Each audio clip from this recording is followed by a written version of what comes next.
When I first moved to Moscow, I thought I understood what winter meant. I was completely wrong. Over the past 2 months, the city has experienced record levels of snowfall. And as a British person, I can honestly say I've never seen anything quite like it. Now, in today's episode, I'm going to share with you what this extreme weather has really been like, how it's changed my daily life here, and my honest impressions of the Russian winter. And if you're learning English, this episode will be especially useful because naturally I'll be using a lot of advanced weather-related vocabulary. As always, this video comes with a transcript, which you can view and download for free. I highly recommend reading the transcript while you watch. It really helps boost your understanding. There's also a list of keywords explained and translated. And of course, please don't forget to subscribe and leave a comment. Now, as I'm recording this, the snow is absolutely pelting it down outside, and it shows no sign of stopping. This has happened several times already this year in 2026. In fact, I remember one day in particular in January when the snowfall was unbelievably heavy. I left my apartment one morning to go to work, and as soon as I stepped outside, the snow was almost up to my knees.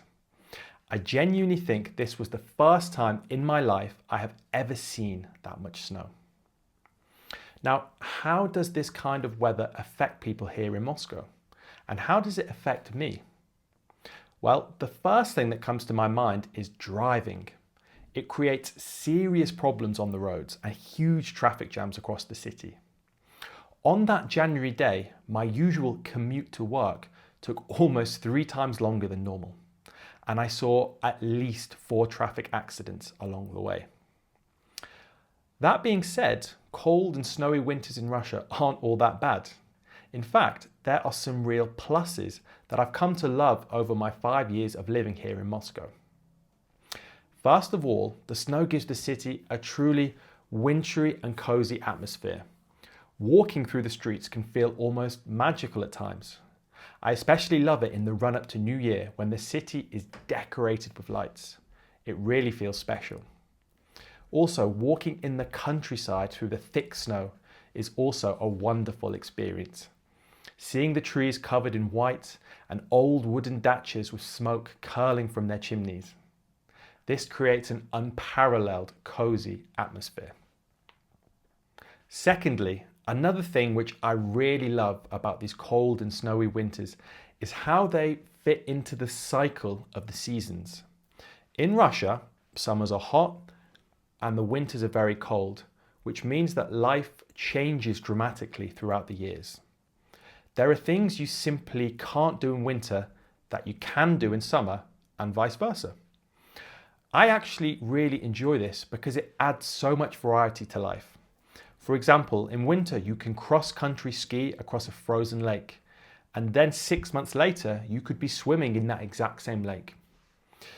There's also something incredibly satisfying and refreshing about watching the seasons change and develop, and seeing life change over this period of time. Finally, the snow in winter opens up some unique opportunities for outdoor activities.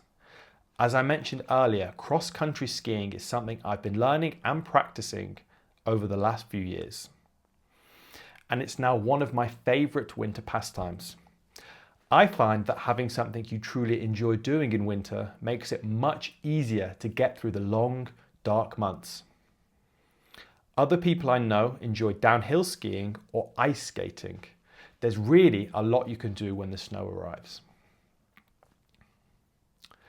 Of course, along with the positives, cold and snowy winters comes with their own set of challenges. First of all, as I mentioned earlier, driving in this kind of weather can be really difficult. And the challenges don't start on the road. They often begin long before you even get in the car. If, like me, your car is parked outside, well, you have to clear it of snow and let it warm up for a while before you can go anywhere. This can be very inconvenient, especially if you're in a rush. Once you're on the road, icy streets or fresh snowfall make driving, well, dangerous. It's easy for a car to skid and accidents can happen. That said, the authorities here do an excellent job of keeping the roads clear, regularly gritting and ploughing them. Another downside of the cold, snowy Russian winters is just how many layers of clothing you need when going outside. This was something I really struggled with when I first moved here. In my first year, I would often leave the house without a hat and wearing only a light jacket, even when it was minus 20 degrees. Over the years, I've learned the importance of layering, and now I always make sure I have a good hat and gloves. Still, it can be a bit of a pain to dress so warmly, especially if you only need to step outside for a short while. Finally, another downside of the Russian winter is that there are activities you might want to do, but simply can't because of the snow and freezing temperatures. For me, this was outdoor running when I first moved here.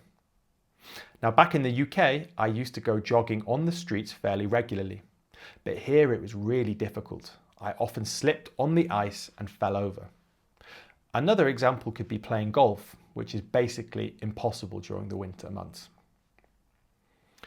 Essentially, life changes a lot across the seasons, and that can be both a bad and a good thing. Now, let's compare Russian winters with those in the UK. A lot of people ask me, does it snow in Britain? The answer is, well, not really. Snow is very rare there. And when it does snow, it's usually quite light. But it tends to cause a huge impact, often in a negative way. People will stay at home, there are often car accidents, and often a fair number of injuries can occur. I remember once when I was working at a school in the UK, there was a moderate snowfall, but as a result, the school was closed for 3 days because many teachers simply refused to travel into work. So if you're someone who enjoys mild winters and lots of rain, well, perhaps try spending January in England. Just don't expect much snow. Okay guys, we've now reached the end of the episode. Well done for sticking with me, and I hope you have enjoyed listening. If you like this episode, please make sure to tune back in for another one of English with Tom. And remember, the vocabulary and phrases we use today are great to practice and use in your own English.